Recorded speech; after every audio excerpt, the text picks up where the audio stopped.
बिस्मिल्लाहिर्रहमानिर्रहीम, अस्सलाम वालेकुम। प्रोग्राम 887 और मैं हूं कनीज फातिमा।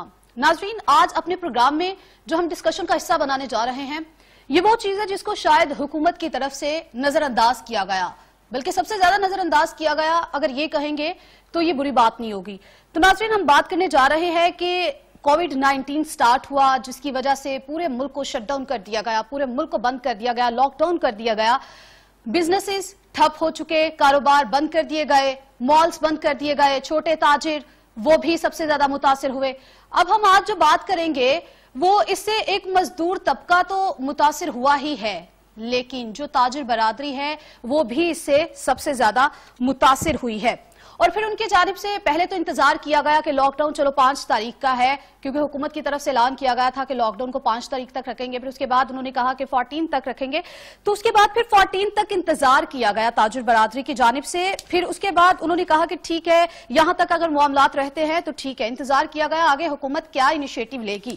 लेकिन उसके बाद फिर हुकूमत की तरफ से जब कोई बात नहीं की गई तो ताजिर बरादरी की तरफ से फिर प्रेस कॉन्फ्रेंस की गई। उसमें उन्होंने कहा कि लॉकडाउन अगर खत्म नहीं होता और अगर होने वाला है तो इस हवाले से हुकूमत जो है वो उनको ऑन पेज ले और जो उनके मुतालबात है, जो उनकी बातें हैं, उनको भी सुने। लेकिन उन्होंने प्रेस कॉन्फ्रेंस करते हुए जिन जिन पॉइंट्स को कहा उनमें ये भी पॉइंट्स शामिल थे कि अगर हुकूमत लॉकडाउन खत्म नहीं करती या फिर हुकूमत की तरफ से कोई भी जेस्चर नहीं आता तो वो कल से खुद अपनी दुकानें खोल लेंगे और फिर हुकूमत की तरफ से यस का जेस्चर जाएगा। फिर उसके बाद नाज़रीन, आपको ये बताते चले कि कुछ ऐसी चीजें हुकूमत ने उनकी प्रेस कॉन्फ्रेंस के ऊपर कोई एक्शन लिया और उसके बाद फिर उन्होंने जुज़वी तौर पर कहा गया कि लॉकडाउन को खोल दिया गया है। लेकिन उसमें से कुछ ऐसी शॉप्स थी जिनको खोलने का कहा गया, बार्बर शॉप्स को खोलने का कहा गया, उसके बाद जो सब्जी की दुकानें थी उनको खोलने का कहा गया और उनमें जो टाइम था उसको फिक्स कर दिया गया। फिर उसके बाद उन्होंने कहा कि इलेक्ट्रिशियन जो है वो अपनी दुकानें खोल सकता है। इस तरह से उन्होंने कुछ ऐसी दुकानें थी जिनको खोलने की इजाजत दी थी। लेकिन नाज़रीन, सबसे ज्यादा सप्लाई चेन मुतासिर हुई, क्योंकि सप्लाई चेन जो है वो जहां से प्रोडक्शन स्टार्ट होती है उस एक पॉइंट से लेकर एंड कंज्यूमर तक, जब एक चीज उसका एक पूरा प्रोसेस है उसको बना के उसको एंड कंज्यूमर तक पहुंचाना, वो सारे का सारा डिस्टर्ब हो गया। क्योंकि उनमें से एक चीज को खोल दिया गया, बाकी की तमाम चीजें बंद हैं। जैसा कि अगर दर्जी की दुकान को खोलने का कहा गया तो उसमें इलास्टिक, जिप या कपड़ा या बटन वगैरह ये कहां से आएंगे, इस बात का तायुन नहीं किया गया था। और अगर प्लम्बर खुलता है तो इसके लिए सैनिटरी का सामान कहां से आएगा, इस बात का भी तायुन नहीं किया गया था और उन शॉप को भी खोलने की इजाजत नहीं दी गई थी। और अगर तरखान को कहा कि आप काम स्टार्ट कर सकते हैं तो लकड़ी कहां से आएगी, इसका भी तायुन नहीं किया गया था। तो इस हवाले से मरकजी सेक्रेटरी जनरल ऑल पाकिस्तान अंजुमन ताजरान नईम मीर साहब ने एक प्रेस कॉन्फ्रेंस की, इन तमाम पॉइंट्स का उनमें जिक्र किया। फिर यह कहा कि कुछ अगर जो ताजिर हैं, कुछ ऐसे सेल्समैन है या ऐसे दुकानदार हैं जो कि अपनी दुकानों को खोलते हैं लेकिन फिर पुलिस क्या करती है, उनको पकड़ लेती है, कुछ पैसे लेकर उनको छोड़ दिया जाता है। रिश्वत का बाजार गर्म है। फिर उसके बाद उन्होंने कहा कि ये लॉकडाउन नहीं है, ये अकीबा परवरी है। फिर उन्होंने कहा ये लॉकडाउन नहीं है, ये मुनाफकत है। कुछ और भी सख्त किस्म के अल्फाज उन्होंने अपनी प्रेस कॉन्फ्रेंस में इस्तेमाल किए थे। जरा उन्होंने क्या कहा था वो एक दफा आपको दिखाते हैं। लॉकडाउन नहीं है, ये डिस्क्रिमिनेशन है। ये लॉकडाउन नहीं है, ये मुनाफकत है। ये लॉकडाउन नहीं है, ये अकरबा परवरी है। ये लॉकडाउन नहीं है, ये जुल्म और जबर है। ये लॉकडाउन बिल्कुल नहीं है, ये कंफ्यूजन है। ना मरकज और सूबे एक पेज पे हैं, ना ये पता कि तामीराती शोबा जिसको खोलने का ऐलान किया गया उसकी पूरी चेन डिस्कनेक्टेड है। नहीं पता कौन सा शोबा कैसे खोलना है। दर्जी खुलता है तो उसके पास बटन नहीं, इलास्टिक नहीं, जिप नहीं, कपड़ा नहीं। प्लम्बर काम करना चाहता है, नोटिफिकेशन में इजाजत मिलती है, उसकी सैनिटरी की दुकान खुली नहीं। इलेक्ट्रीशियन और तरखान उसे कहते हैं काम करो, लकड़ी की दुकान खुली नहीं, उसकी इलेक्ट्रीशियन की दुकान खुली नहीं। ये क्या है?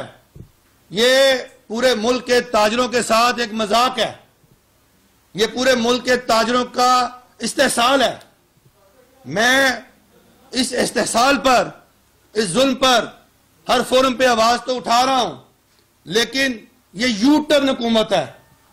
हमें हर दफा बुलाते हैं, हर दफा हमें एक नया लॉलीपॉप दे के रुखसत कर देते हैं, एक नई ट्रक की बत्ती के पीछे लगा देते हैं, कभी वजीरे सनत की ट्रक की बत्ती के पीछे, कभी वजीरे कानून की ट्रक की बत्ती के पीछे, और अब गुज़िश्ता 4 दिनों से हमें रोज कह रहे हैं कि वजीर आला से आपसे मुलाकात करवाएंगे और वजीर आला आपके मसले हल करेंगे। छोटे ताजरों के लिए अलहदा पैकेज होगा, दरमियाने दर्जे के ताजरों के लिए अलहदा पैकेज होगा, बिजनेस को चलाएंगे, कारोबार को चलाएंगे, मदद भी करेंगे, कारोबार भी चलाएंगे। रोज नोटिफिकेशन निकालते हैं, उसी की खिलाफ वर्जी खुद करते हैं। पुलिस ने पूरे पाकिस्तान में, पूरे पंजाब में रिश्वत का और करप्शन का बाजार गर्म किया हुआ है ताजरों के साथ। शटर खोल के जो दुकानदार अपना शटर खोलता है उसे पकड़ लिया जाता है, उसे पैसे लेकर छोड़ते हैं ये, और उसके बाद वहां अगर 4 या 6 अफराद इकट्ठे हुए तो उसको गाड़ी में बिठाते हैं, अगले चौक में 500 के बजाय 1000 लेके छोड़ते हैं। ना मरकज और ना सूबे एक पेज पर हैं, ना ये पता कि तामीराती शोबा जिसको खोलने का ऐलान किया गया है उसकी पूरी की पूरी चेन डिसकनेक्टेड है। इस हुकूमत को नहीं पता कि कौन सा शोबा कैसे खोलना है, कौन सी शॉप्स खोलनी है, कौन सी नहीं खोलनी और किनको बंद रखना है। ऐसा कहा है मरकजी सेक्रेटरी जनरल ऑल पाकिस्तान अंजुमन ताजरान नईम मीर साहब ने अपनी प्रेस कॉन्फ्रेंस में। आज वो हमारे साथ स्टूडियो में भी मौजूद हैं। उनके मसाइल क्या हैं, हुकूमत से क्या मुतालबात है, इस पर उनसे बात करेंगे। जमशेद इकबाल चीमा साहब, तहरीक इंसाफ से इनका ताल्लुक है, वो हमारे साथ स्काइप पर मौजूद हैं और इसको प्रोग्राम को हम मजीद आगे बढ़ाते हैं। और सबसे पहले नईम साहब, बहुत शुक्रिया आपका कि आप स्टूडियो में तशरीफ लेकर आए। जमशेद साहब, आपका भी बहुत शुक्रिया कि आप स्काइप पर तशरीफ लेकर आए। नईम साहब, सबसे पहले आपसे ये जानना चाहेंगे, ऐसा क्या है, कौन सी रीजन है जिसकी वजह से आप लोग और हुकूमत एक पेज पर दिखाई नहीं देते? नहीं, मैं जाती तौर पे ये समझते अगर मैं हुकूमत को शक का फायदा दे दूं और मैं बिल्कुल इन पर जो है इनकी नीयत पर शक ना करूं, तो मुझे यूं महसूस होता है कि जब ये 1250 अरब रुपए का पैकेज काबीना से मंजूर करवा रहे थे तो शायद ये गैर दानिस्ता तौर पर भूल गए कि इस लॉकडाउन के नतीजे में एक और मुतासरा फरीक छोटा ताजर भी है, हमारी कॉटेज इंडस्ट्री भी है, हमारी स्मॉल इंडस्ट्री भी है, हमारा जो सर्विसेज सेक्टर है वो भी है। तो इन तमाम सेक्टर्स को ये शायद गैर दानिस्ता तौर पर भूल गए और उनकी इमदाद के लिए और उनको लॉकडाउन के नतीजे में घरों में बिठाने के बाद उनके नज़्मो नस्क, मुआशी नज़्मो नस्क को चलाने के हवाले से शायद ये कोई मनसूबा बंदी ही नहीं कर सके। और एक हमें बताया गया कि SME सेक्टर के लिए 100 अरब रुपया 1250 अरब रुपए के पैकेज में रखा गया है, लेकिन ताहाल उस 1250 अरब रुपए में जो रकम मुख्तस भी की गई थी SME सेक्टर के लिए, उसमें SME सेक्टर भी है और उसमें ज़राअत भी है, उसकी तकसीम का भी कोई तरीकेकार आज की तारीख तक वज़ा नहीं किया गया, ना बताया गया। यही वजह है कि जब ये लॉकडाउन हो गया तो पहले तो ताजरों ने और इस तरह स्मॉल इंडस्ट्री ने, कॉटेज इंडस्ट्री ने, उन्होंने ताउन किया। ज़ाहिर है कोरोना वायरस था, एक खतरनाक वबा थी, ऐसी सूरत हाल में रियासत के साथ ताउन करना ये हमारा फरीजा भी था, हमने किया। लेकिन इस ताउन के नतीजे में हमें क्या पता था कि हमारा हम जब बेहाल और बेयारो मददगार हो जाएंगे तो रियासत हमें रेस्क्यू नहीं करेगी। रियासत ने हमें रेस्क्यू नहीं किया। उसके नतीजे में एक अनरेस्ट थी, जो ताजरों के अंदर एक बेचैनी थी, वो बढ़ने लगी। फिर हमने बारहा अपनी प्रेस कॉन्फ्रेंसेस के जरिए और बारहा अपनी खतो किताबत के जरिए हमने आला हुकाम तक अपनी बात पहुंचाई, लेकिन पता नहीं बात पहुंची नहीं पहुंची, लेकिन नतीजा कोई नहीं निकला। फिर आखिरकार हमें ये फैसला करना पड़ा कि अगर हुकूमत ने हमारा कोई मुतालबा न सुनना है न मानना है तो हम फिर अपनी दुकानें खोल लेते हैं। फिर हमें इस कोरोना वायरस नहीं मारना है तो फिर हमारे पास ये भी एक चॉइस है कि फाका कशी से मर जाएं या कोरोना वायरस से मर जाएं, तो चले कोरोना वायरस से ही मरने को तरजीह दे देते हैं। तो जब हमने इस तरह के फैसले पूरे मुल्क में किए तो फिर अहले इक्तदार जो हैं उन्होंने हमसे राब्ते किए, फिर हमसे वादे वईद शुरू। ठीक है नईम साहब, वादे वईद क्या किए गए, राबते में क्या कहा गया, किन किन से राबते हुए, इस पर बात करते हैं। लेकिन मैं पहले जमशेद इकबाल चीमा साहब से बात करना चाहूंगी। आपने एक पॉइंट कहा, आपने कहा कि रियासत ने आपको रेस्क्यू नहीं किया। जमशेद साहब, जब हुकूमत ने हर चीज के बारे में सोचा, मजदूरों के बारे में सोचा, उन अफराद के बारे में सोचा जिनके घरों के चूल्हे ठंडे पड़ गए, जो कि एक वक्त की रोटी जो है वो कमाने के लिए मजबूर थे, उनको समझ नहीं आ रही थी कि कहां से कमाएं।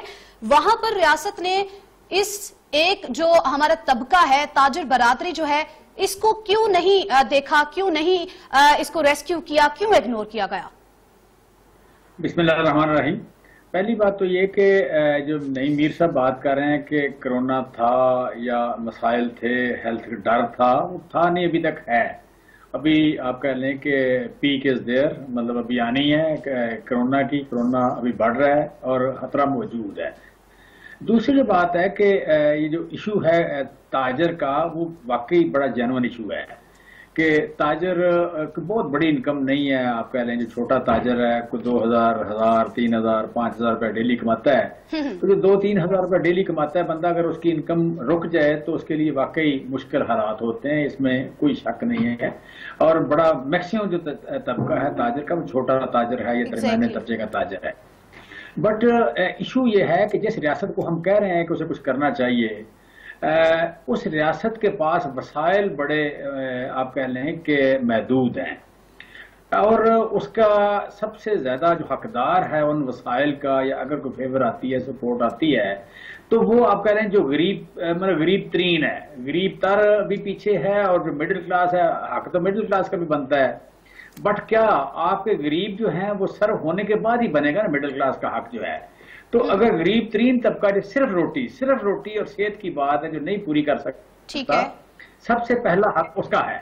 दूसरा हक ये है, दूसरा उसके बाद आएगा कि जी अगला कौन कौन सा बनता है जिसके कारोबार में कोई मेजर सेटबैक ना आए, कोई डेंट ना आए, तो उसको सपोर्ट किया जाए। मैं समझता हूँ कि रियासत के पास इतने पैसे नहीं है कि आप कह लें कि लोगों के कारोबार जो है, मतलब आप बैंकिंग सिस्टम से कोई सपोर्ट आए, कोई पैकेज उस तरह का आए, वो डेफिनेटली आ रहे हैं। लेकिन रियासत पैसे शायद मिडिल क्लास को नहीं दे सकती, वो गरीब तरीन लोगों को ही दे सकती है। और तीसरी बात, लेकिन जमशेद साहब यहाँ पर जो उन्होंने सवाल उठाया है, उन्होंने ये सवाल उठाया है कि सप्लाई चेन जो है वो पूरी तरह से डिस्कनेक्ट है, उनका पता ही नहीं है। कुछ चीजों को आपने खोलने की इजाजत दी है, लेकिन अगर सप्लाई चेन को मद्देनजर रख के आप लोग खोलते तो ज्यादा बेहतर होता। मुझे कंप्लीट कर लेना बात, दरमियान में अगर मैं रिक्वेस्ट करूं कि यहाँ ना टोके तो ना टोकना प्लीज। अच्छा, सो यहाँ तीसरी बात जो बड़ी इंपॉर्टेंट है वो ये है कि मैं समझता हूँ कि कई साल से, जब से पाकिस्तान बना शायद उस वक्त से, ताजर, बड़ा ताजर भी मौजूद है। छोटे ताजर की नहीं सब बात कर रहे हैं, छोटा ताजर भी है लेकिन बड़ा ताजर भी यहाँ मौजूद है। और बड़ा ताजर हिस्टोरिकली पाकिस्तान में टैक्स नहीं दे रहा, बड़ा ताजर पाकिस्तान में हिस्टोरिकली टैक्स नहीं दे रहा, और हमेशा ये जाते हैं लॉकडाउन पे, हड़ताल पे, स्ट्राइक पे, और टैक्स जब नहीं देते तो वहां भी नईम मीर साहब जो टैक्स ना देने वाले हैं उनकी वकालत भी कर रहे होते हैं। जिस रियासत को ये आज तक टैक्स नहीं दिया, उसी रियासत से आज अपने ताजर के लिए मदद मांग रहे हैं। मैं समझता हूँ मदद मांगना बिल्कुल ठीक बात है, लेकिन ये भी थोड़ा सा वादा कर लें कि ये वो बेसिकली पैसे इन्हीं मौकों के लिए होते हैं, इन्हीं आपके मुश्किल हालात के लिए होते हैं। अमीर देते हैं, गरीबों पे खर्च होता है, वो ताजर हो, आम आदमी हो, वो किसी भी तबके से तल्लक हो। लेकिन अगर आपकी लिबर्टी मार्केट मतलब 1 मिलियन से कम टैक्स दे, तो क्या मतलब जस्टिफाइड है ये ताजर का ये रवैया जो है? सो इस मुसीबत में हम ये जरूर सीख लें कि हमने फ्यूचर में किस तरह लेके चलना है इस रियासत को और अपने कारोबार को। पूरी दुनिया में या इस्लाम में या किसी भी मजहब में बड़ा आदमी टैक्स देता है और छोटों पे लगता है, छोटों को सपोर्ट होती है उससे, लिहाजा हम भी ये चीज करें। और अगली बात आपका जो सवाल है कि सप्लाई चेन की बात कर लें, देखिए ये जो इस वक्त भी खतरा मौजूद है। लॉकडाउन का मतलब जो है आज भी, या आपके लिए बंद होने का या खुलने का, बार बार एक लफ्ज इस्तेमाल हो रहा है, पार्शियल पार्शियल पार्शियल और पार्शियल। यहाँ पे अगर किसी बंदे ने जिसकी दिहाड़ी नहीं लग रही, उस बंदे ने जाके किसी बिल्डिंग में काम करना है, तो कोई बंदा जाके आधा घंटा अगर शाम को दुकान खोलता है, जाके खुलवा के भी सौदा ले आता है अपनी कंस्ट्रक्शन के लिए, कोई वो उसका पेंट है, सीमेंट है, जो कुछ भी है वो ले आता है, तो अपने काम को जारी रख सकता है। इसी तरह बटन की बात कर रहे हैं, धागे की बात कर रहे हैं, कलर की बात कर रहे हैं, और दर्जी अपनी दुकान खोल सकता है। यहाँ पे जिस तरह बात हो रही है कि जी 9 बजे दुकान खुलेगी और 5 बजे बंद, ये भी एक पार्शियल है। जुमे को नहीं खुलेगी, हफ्ते को नहीं खुलेगी, कम से कम लोग जाएं, एक दिन छोड़ के जाएं। बैंकों का हो रहा है कि बैंक 10 बजे खुलते हैं, 4 बजे बंद होते हैं, ये बेसिकली पार्शियल की बात होती है। सो एक नज़्मो ज़ब्त है, जिस नज़्मो ज़ब्त के तहत आज भी दुकानें खुली नहीं है कि जो हम कह रहे हैं कि जी फलानी क्यों नहीं खुली, फलानी क्यों, भाई लॉकडाउन तो मौजूद है, अभी तक लॉकडाउन तो मौजूद है।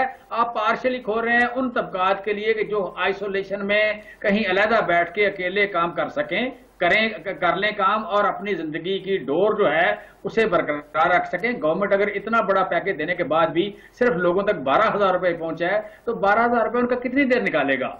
वो अल्टीमेटली उन लोगों को जाके अपना काम करना पड़ेगा। और रियासत हर बंदे का या किसी भी आप कह लें कि जो बंदा टोटली डिपेंडेंट है, जो उसका बोझ नहीं उठाया जा सकता, ताजर को थोड़ा सा अंडरस्टैंड करना पड़ेगा। और मेरे भाई जो ताजर बड़े ताजर हैं और जो एसोसिएशन है उनकी एसोसिएशन इस बात को सिर्फ और सिर्फ सियासत न करे, इस बात को अंडरस्टैंड कर ले कि आइंदा ये मुल्क की इकानमी में अपना हिस्सा डाला करें, ताकि जहां कहीं और या खुद भी कोई फंड क्रिएट कर लें कि जिसमें छोटे ताजर को कहीं सपोर्ट आ सके। ठीक है, आपने कुछ पॉइंट्स कहे हैं जिसमें आपने कहा है कि जिस रियासत को आज तक टैक्स नहीं दिया गया उसी से मदद मांग रहे हैं। फिर आपने एक और बात की है कि अगर किसी ने कंस्ट्रक्शन करनी है तो वो जाके दुकानें खुलवा के तो चीजें वगैरह वहां से परचेज कर सकता है। पार्शली लॉकडाउन को खत्म किया गया, पूरा लॉकडाउन खत्म नहीं किया गया।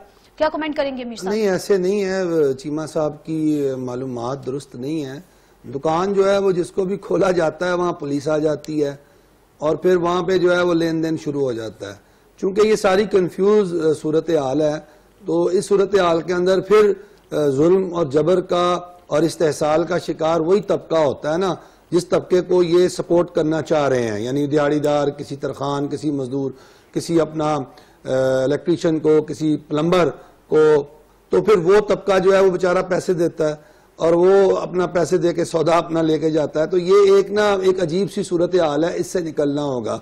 लेकिन बावजूद इसके मैं एक और बड़ी अहम बात करना चाहता हूँ। देखिए, आपने अपना जितना बिजनेस है आपका खाने पीने की अशिया का और आपका मेडिकल रिलेटेड जितना बिजनेस है, इसको तो आपने खोलने की इजाजत दी हुई है सुबह 9 से 5 तक खाने पीने की अशिया को, और मेरा ख्याल है कि रात तक 8 बजे तक या उसके बाद भी 24 घंटे मेडिकल स्टोर जो हैं ये खुलते हैं।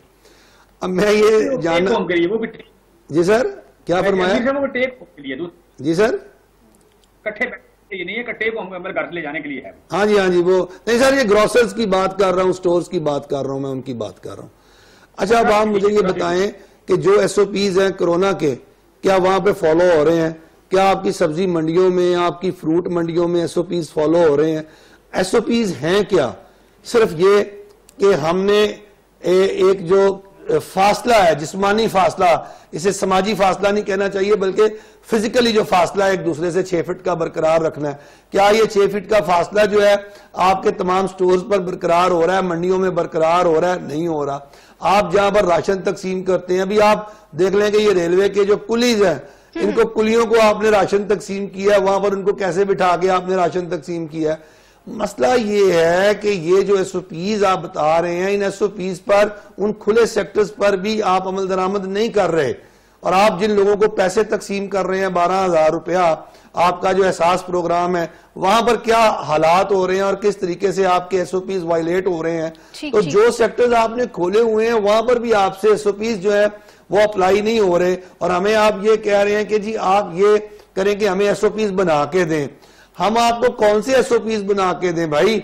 SOPs वही है कि जो हर फर्द ने खुद अपने ऊपर अपने लिए बनाने हैं, क्योंकि जब मैं दुकान खोलूंगा तो मुझे पता है कि ये कोरोना खतरनाक है, ये मुझे हो जाएगा तो मैं जान से जाऊंगा, और इसी तरह जो गाहक मेरे पास आएगा उसे भी पता होगा कि उसने क्या एहतियातें करनी है, वो भी वो एहतियातें करेगा और वो अपने आप को कोरोना से, अपने आप को, अपनी फैमिली को बचाएगा। लेकिन जो आपके शहरों का नज़्मो नस्क है वो तो चलना चाहिए, मईशत तो चलनी चाहिए ना। बिल्कुल नहीं मीर साहब, जो आपने बात की है कि जो जिन जिन चीजों को खोलने की इजाजत दी गई हुकूमत की तरफ से वहां पर भी SOPs फॉलो नहीं हो रहे। आप ताजरों की आवाज बनकर यहां पर आए। राना तनवीर साहब, मुस्लिम लीग नून से इनका ताल्लुक है। राना साहब, सबसे पहले आपको शुक्रिया अदा करना चाहूंगी कि आपने मेरे प्रोग्राम के लिए टाइम निकाला है। राना साहब, यहां पर अब हमारे साथ मौजूद है मरकजी सेक्रेटरी जनरल ऑल पाकिस्तान अंजुमन ताजरान नईम मीर साहब, जिन्होंने प्रेस कॉन्फ्रेंस की, इससे पहले भी उन्होंने एक प्रेस कॉन्फ्रेंस की। इन्होंने ताजरों के मसाइल वहां पर उजागर किए और उन्होंने कहा कि किस किस्म की उनको प्रॉब्लम्स फेस करनी पड़ी है और हुकूमत का रवैया कैसा है। आप क्या करेंगे, किस तरह से ताजरों के लिए अपनी आवाज बुलंद करेंगे? देखिए, मैं तो समझता हूँ कि डे 1 से ही इस गवर्नमेंट से ये जो इशू है कोरोना का, वो मैनेज ही नहीं हुआ। अभी हम तो बड़े लकी थे कि हमें पता चल गया था 2-3 महीने पहले ये एक वबा आई है और शुरू हो गई है और ये आगे आगे बढ़ती जा रही है। हम तो बड़े लेट यहाँ पे यहाँ पहुंची है और शायद वो इतनी ज्यादा ना होती अगर हम उस वक्त कुछ मैयज ले लेते जो एंट्री पॉइंट्स थे, चाहे तफ्तान था या एयरपोर्ट थे या दूसरे जो भी लोग थे। आपको पता ही है जिस तरह ये आगे बात बढ़ी है। तो अभी भी अगर शुरू में नहीं हो सका तो मेरा हाल दे हैव एनफ टाइम कि वो इस महीने में बैठ के कोई प्लानिंग कर सकते। आज तक टोटल कंफ्यूजन है, कोई प्लानिंग ऐसी नहीं है कि अगर हमने लॉकडाउन करना है, किस तरह का लॉकडाउन करना है, स्मार्ट लॉकडाउन करना है, पार्शियल करना है, या लोगों को राशन देना है, किस तरह देना है जो दिहाड़ीदार है, या अगर ट्रेडर्स को कुछ तो देना है, सहूलत देनी है दुकानें खोलने की, तो किस तरह दुनिया में मॉडल तो इनके सामने है। इनको तो इतनी सोच विचार करने की जरूरत ही नहीं थी। अभी दुनिया में वो जिस तरह अभी सब कह रहे थे कि डिस्टेंस क्यों नहीं है, गाहक आता है अगर उसको आप 6 फुट पे दूसरा खड़ा हो जाए और वहां पे अभी मैं पढ़ रहा था मिनाल वालों ने व्हाट्सएप किया, मिनाल जो रेस्टोरेंट है, कि आप 6 फुट के दूर कार खड़ी करें, हमें ऑर्डर टेलीफोन पे दें और हम आपको 6 फुट से वो दे दें।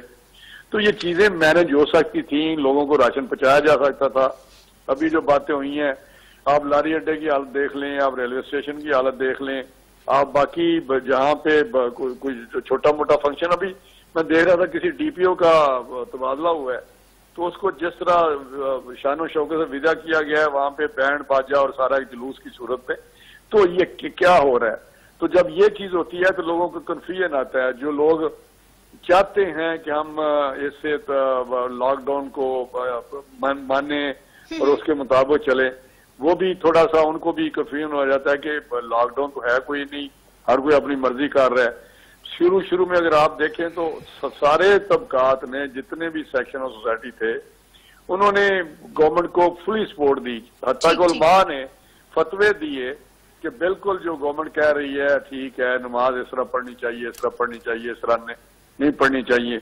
लेकिन जब हाफ हार्टेडली आप काम करेंगे, जब आप खुद कंफ्यूज करेंगे, हर रोज आके नई बात कर देंगे, आप नई उसमें तो तुझी दे देंगे कि आप ऐसे नहीं, आप ऐसे करना है, आप 1 फैक्ट्री खोलनी है, आप 2 खोलनी है, आप 3 खोलनी है, आप फलां खोल जाए ना खोले, तो मैं समझता हूं कि ये अपने कंफ्यूजन से निकल ही नहीं सके। एक राणा साहब, जिस तरह से आपने कहा लोग कंफ्यूज हैं कि किसको फॉलो किया जाए, कौन से एसओपीज को फॉलो किया जाए, हुकूमत कंफ्यूज है, क्या समझते हैं किस तरह खत्म होगी ये कंफ्यूजन? ये बैठते अभी तो देखे ना अपोजिशन के साथ, देखे एक एक्सपीरियंस था, अपोजिशन इतने सालों से ये काम कर रही है, इंतजामिया एग्जेक्टिव का, और बहुत सारे ऐसे क्राइसिस आए हैं, जलजला आया, डेंगू आया, बहुत सारी चीजें आई, वो मैनेज हुई और इससे ज्यादा बड़े वो थे इशू। लेकिन जो भी बात की, जो भी सजेशन दी, जो तजवीज दी, रिकमेंडेशन दी, किसी ने उस पर गौर करना पसंद नहीं किया, किसी ने बात करनी पसंद नहीं की। तो मैं समझता हूं कि जब तक इस चीज से निकले, अभी ये सूबों के दरमियान लड़ाई शुरू की हुई है, तो सिंध कुछ कह रहा है, वफाक कुछ कह रहा है। वफाक जो है federal government is motherly government, एक उसका बड़ा किरदार है। उसको चाहिए कि सबको बिठाते, सीसीआई का एक फोरम है, वैसे भी बैठ के कोई एक यूनिफॉर्म पॉलिसी बनाते जो सारे इम्प्लीमेंट करते। लेकिन अनफॉर्चुनेटली या तो उनका लॉजिक मानते या अपना लॉजिक कुछ देते, तो इस तरह तो काम ही चलेगा। जो हो रहा है आपके सामने है। ठीक है, कंफ्यूजन की जो सबसे बड़ी वजह है वो ये है कि ना तो ओपोजिशन को एतमाद में लिया गया, ना ताजिर बरादरी को एतमाद में लिया गया। जमशेद साहब, ऐसा क्यों है? क्यों इतनी कंफ्यूजन क्यों है? क्यों नहीं आप लोग ओपोजिशन को एतमाद में लेते? क्यों नहीं आप मिल बैठकर यूनिफॉर्म पॉलिसी बनाते? देखिए, ये आप कह लें कि पॉलिसी बिल्कुल यूनिफॉर्म है। इसमें ये जो सिंध गवर्नमेंट है, सिंध गवर्नमेंट, सूबे आजाद हैं, सूबों ने अपनी मर्जी भी करनी होती है। सूबों की हर सूबे की पॉलिसी थोड़ी या ज्यादा मुख्तलिफ होती है, और जब जो गवर्नमेंट है, गवर्नमेंट अपने नताइज की जिम्मेदार होती है, गवर्नमेंट अपने काम की जिम्मेदार होती है। सो सिंध गवर्नमेंट जो है उसको मरकज डिक्टेट नहीं कर सकता कि आप इस तरह करें। अगर 3 सूबों में गिलगित बल्तिस्तान में, कश्मीर में एक पॉलिसी है और चौथा सूबा उससे डिफरेंट बात कर रहा है, तो उससे भी गवर्नमेंट, फेडरल गवर्नमेंट ने रोका नहीं है। पॉलिसी, हमारी पॉलिसी में तो कभी कोई कंफ्यूजन नहीं रही। अगर सिंध की मतलब आप कह रहे 6वीं या 7वीं इकाई की पॉलिसी मुख्तलिफ है, उस इकाई के एंड पे कोई कंफ्यूजन है। हमारे एंड पे कंफ्यूजन तो कोई नहीं है, लेकिन 18वीं तरमीम के बाद उनको इस बात की आजादी है और अपने किए की, वो आप कह लें लॉकडाउन के साथ जो फाइनेंशियल लॉस है उसका, या जो आप कह लें कि पार्शियल लॉकडाउन के साथ जो बीमारी का फैलाव है उसका वो नताइज की जिम्मेदार जिन जिन लोगों ने जो फैसले किए हैं वही हैं। आज अगर देखें तो सिंध में बीमारी पंजाब से कम नहीं है, ज्यादा है, और उसमें केपीके से कम बीमारी नहीं है, ज्यादा है, बल्कि डेथ रेट वहां पे ज्यादा है। लेकिन उन्होंने कई दिन पहले से बंद किया हुआ है, कंप्लीट लॉकडाउन किया है, फाइनेंशियल लॉस वहां पे ज्यादा हुआ, वहां पे लोग गंदम की कटाई प्रॉपर नहीं कर सके, उसकी प्रोक्योरमेंट नहीं हुई, किसान को फाइनेंशियल लॉस हुआ, ताजर को फाइनेंशियल लॉस हुआ, राइट्स हुए, और उन्होंने आप कह लें कि ये जो उलमा थे उनके साथ उस तरह मिलकर नहीं काम किया, लिहाजा वहां पे एक दो अफसोसनाक वाकयात भी हुए। ये वाकयात ना पंजाब में हुए, ना केपीके में हुए, ना बलूचिस्तान में हुए, ना कश्मीर में हुए, ना गिलगित बल्तिस्तान में हुए। राणा साहब जो बात कर रहे हैं, राणा साहब की बात गलत है कि जी हमने नहीं कॉन्फिडेंस में लिया। हमने कॉन्फिडेंस में लिया, उसीलिए मस्जिदें बंद हुई, उसीलिए मस्जिदों में 5 नमाजी गए, और आज 6 फुट का फासला तय हुआ वो भी कॉन्फिडेंस में लेके ही, कंसेंसस से हुआ। फिर यहां पे ताजरों ने भी तावन किया, अवाम के हर तबके ने तावन किया, लिहाजा आज यहाँ बीमारी भी कंट्रोल में है, और आज उतना ज्यादा लॉस यहाँ पे उतना लॉस नहीं है। आपने जिस तरह से कहा कि हुकूमत ने अपना किरदार निभाया, कॉन्फिडेंस में लिया, राणा साहब हुकूमत तो जो आप बातें कर रहे थे उससे बिल्कुल ही ऑपोजिट बातें कर रही है। वो तो कहते हैं कि आप जो कह रहे हैं वो गलत है, हमने तो एतमाद में लिया था, कॉन्फिडेंस में लिया था। नहीं, हमने जो परफॉर्मेंस उस पर अप्रिशिएट होना चाहिए ना, किस बात पे मतलब ये हमें आप कह लें कि क्रिटिसाइज कर रहे हैं हमारी परफॉर्मेंस। वही मैं बात कर रही हूँ राणा साहब से। राणा साहब क्या कमेंट करेंगे इस पे? बीमारी यहाँ कम है, तुर्की से बीमारी अगर कम है, ईरान से कम है, तो इस बात पे अप्रिशिएट होना चाहिए। बुलाई जो पार्लियामानी हेड्स थे जिसमें सारे पार्टियों के सरबराह गए, शहबाज साहब भी उसमें गए, लेकिन प्राइम मिनिस्टर आए, अपनी तकरीर की और उठकर चले गए और किसी की बात तक नहीं सुनी। ये तो बड़ा मतलब एक सबको पता है, आप लोगों को पता है, और प्राइम मिनिस्टर अपनी बात करके चले गए और किसी की बात तक नहीं सुनी। ये कॉन्फिडेंस होता है कि कॉन्फिडेंस में हम ले रहे हैं, कि गवारा ही नहीं किया। और उसके बाद फिर स्पीकर को आगे लगा दिया, स्पीकर ने एक कमेटी बना दी, वो जितने वहां पे 6, 7, 10 वहां पे फाइनल चीजें की, उसमें एक भी नहीं हुई। हमने टाइगर फोर्स का जिक्र किया कि खुदा के लिए इसको थोड़ा सा, आपके पास एग्जेक्टिव है, एक मशीनरी है, एडमिनिस्ट्रेशन है, नीचे तक एक सेटअप है, आप यूज करें, सब कुछ ठीक हो जाएगा। आप टाइगर फोर्स को किसी ने कह दिया, आप जिसको जो कुछ कहते हैं आप उसको आजमाना शुरू कर दिया। अभी टाइगर फोर्स को पता नहीं ट्रेनिंग दे रहे हैं, क्या कर रहे हैं, लोग मर रहे हैं, लोग बढ़ रहे हैं दिन ब दिन, लोग भूखे मार रहे हैं, और इन्होंने कुछ भी नहीं किया। जो हमने तजवीजें दी उसमें एक पे भी उन्होंने गौर करना भी पसंद नहीं किया। तो कॉन्फिडेंस क्या होता है, किस तरह बात की जाए इनके साथ? बात करने को स्पीकर को लगा देता है जिसके पास कोई अख्तियार नहीं, फिर अख्तियार तो फिर गवर्नमेंट के पास है, या जो भी बात करता है उसके पास कोई अख्तियार ही नहीं होते। तो मैं समझता हूँ ये बातें छोड़ें, इनको नहीं पता, हमें पता है सारा ये क्या उधर होता है, किस तरह इनके रवैये हैं, किस तरह चीज करती हैं, सोलो फ्लाइट चाहते हैं ये। और ये कोरोना पे तो हमने अनकंडीशनल, हमने इनको हर तरह कहा कि हमने कोई पॉलिटिकल पॉइंट स्कोरिंग नहीं करनी, हम आपके साथ खड़े हैं। और ये बिल्कुल मैं तो ऑल ऑनेस्टी कहता हूं, हमने तो ये भी किया कि इस क्राइसिस में कोई सियासी तौर पे छेड़छाड़ भी हम नहीं करेंगे, बिल्कुल किसी तरीके से डिस्टेबलाइज करने की कोशिश नहीं करेंगे। लेकिन जब हम कोई तजवीज देते हैं या कहते हैं ये आपका तरीकेकार ठीक नहीं है, तो उसको ये समझते हैं देखे ये सियासी तौर पे तनकीद कर रहे हैं। भाई हमने गवर्नमेंट को नहीं बताना कि आपके जो 12,000 का सिलसिला शुरू किया है वो लोगों को जिस तरह जलीलो खार किया जा रहा है, किसी को मिल रहे हैं, किसी को नहीं मिल रहे, तो ये बड़ी लंबी कहानियां हैं। तो इनको छोड़े, इन्होंने तो कहना है हमने बड़ा अच्छा काम किया। ठीक है, आप लोगों की तरफ से जो भी मशवरे दिए जाते हैं या जो कुछ भी कहा जाता है, हुकूमत उस पर अमल पैरा नहीं होती, उनको सुनती नहीं है। राना तनवीर साहब हमारे साथ मुस्लिम लीग नून से मौजूद है। बहुत शुक्रिया राना साहब आपका कि आपने टाइम दिया। जमशेद साहब, इन तमाम पॉइंट्स का मैं आपसे जवाब लूंगी, लेकिन एक ब्रेक के बाद।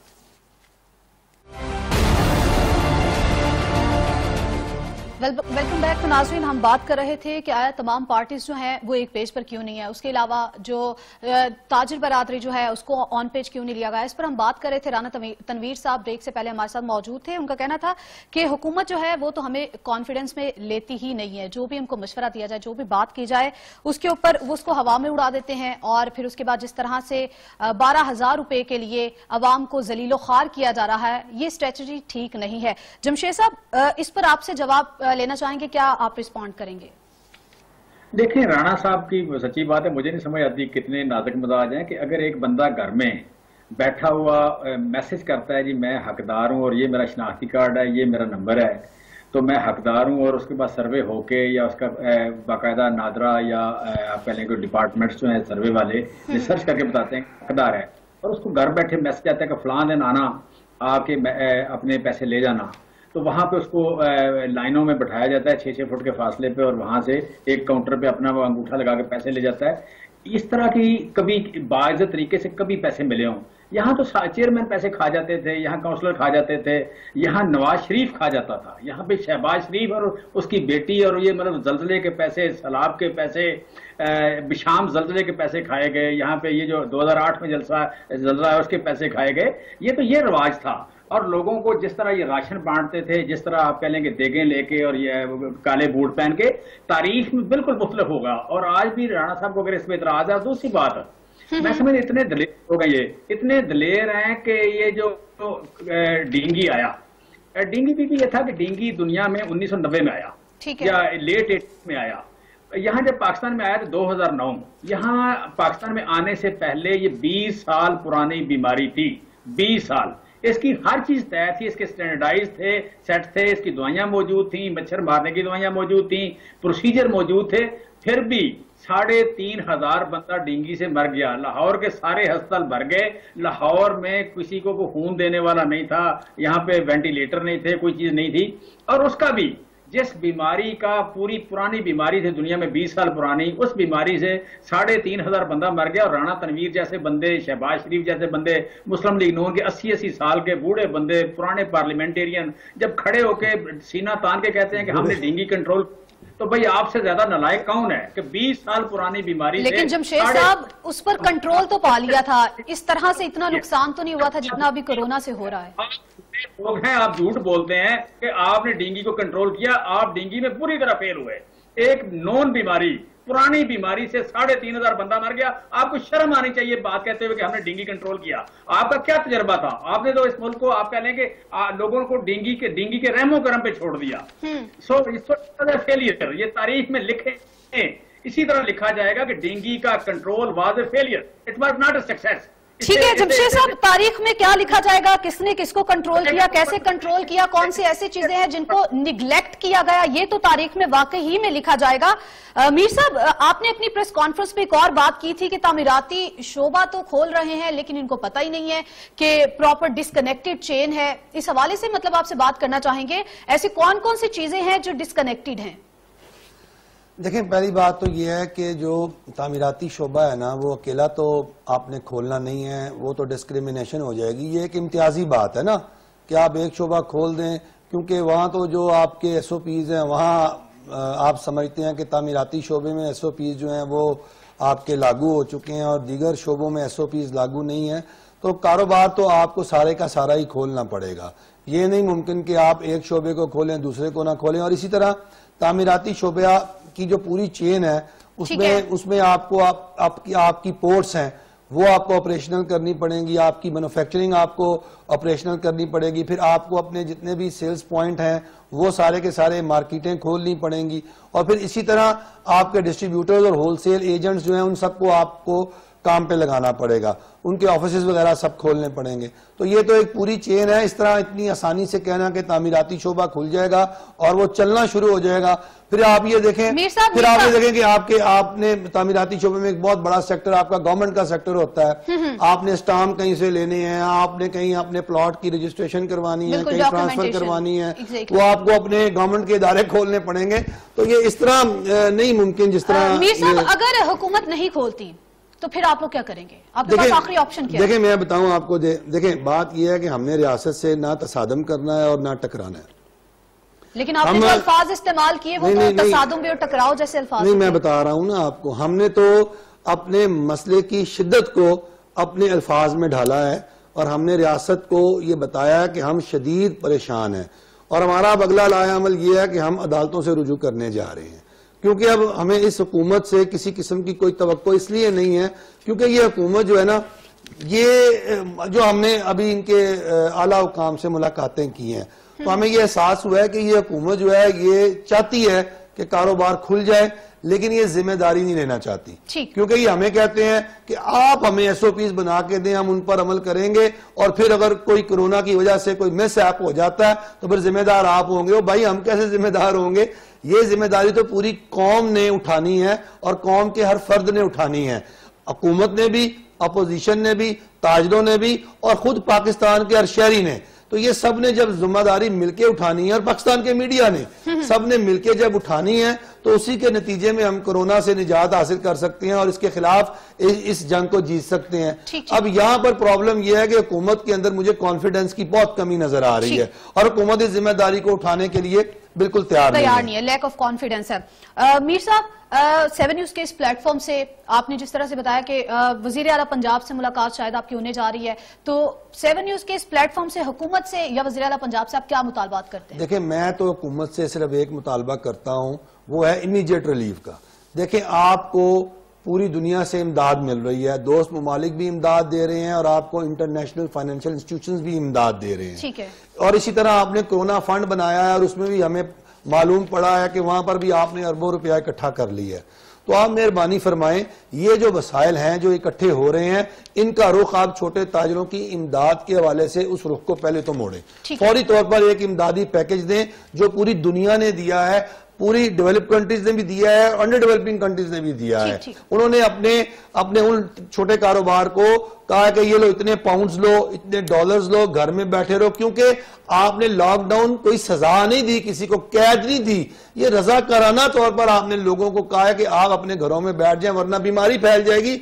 और हमने आपको घरों में बिठाकर फाका कशी नहीं करवानी, आपका नज्म नस्क जो घर का है वो भी चलाना है। तो इस हवाले से हुकूमत को यह सोचना पड़ेगा कि जो मुलाजमीन की तनख्वाहें, बिजली के बिल, हमारे यूटिलिटी बिल्स, कमर्शियल बिल्स, इनमें कहीं आपको जाके छोटे ताजर को सहूलत देना पड़ेगी और फंड्स आपके पास मौजूद हैं। कहीं ऐसा ना हो कि जिस तरह आज आप इल्जाम लगा रहे हैं साबका हुकूमत पर कि ये जलजला ज़दगान का फंड खा गए, फलाना फंड खा गए, कल आप पर भी ये इल्जाम लगेगा कि आप जो है वो कोरोना फंड खा गए। तो उसके लिए कोई पार्लियामेंट्री मॉनिटरी कमेटी जो है वो आप बना लें ताकि पूरे पार्लियामेंट की मौजूद तमाम सियासी जमातें जो हैं उसमें आ जाएं और वो उसी के जरिए जो फंड्स आ रहे हैं और उनकी जो डिस्पर्समेंट हो रही है उसकी मॉनिटरिंग भी अच्छी तरीके से। ठीक है, इमीडिएट रिलीफ की बात। और जमशेद साहब, ऐसे एक बात तो उन्होंने ठीक की, अगर इमरान खान साहब यूरोप की बात करते हैं तो उन्होंने भी बड़े अच्छे तरीके से इसको मैनेज किया है, पूरी दुनिया ने एसएमएस के लिए पैकेजेस अनाउंस किए हैं।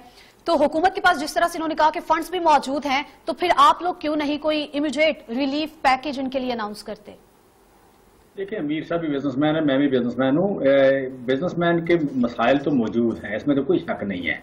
बाकी ये है कि गवर्नमेंट जितना दे सकती है उन्हें देना चाहिए। मतलब जो मुतालबात ये कर रहे थे नज़्म नस्क के हवाले से, क्रेडिट के हवाले से, सपोर्ट के हवाले से, उसमें कोई भी नाजायज मुतालबा नहीं है। मसला सिर्फ एक ही है कि गवर्नमेंट के पास फंड्स कितने हैं और गरीब कितने हैं, कौन से लोग हैं जिनके सांस का रिश्ता बरकरार रखना मुश्किल है।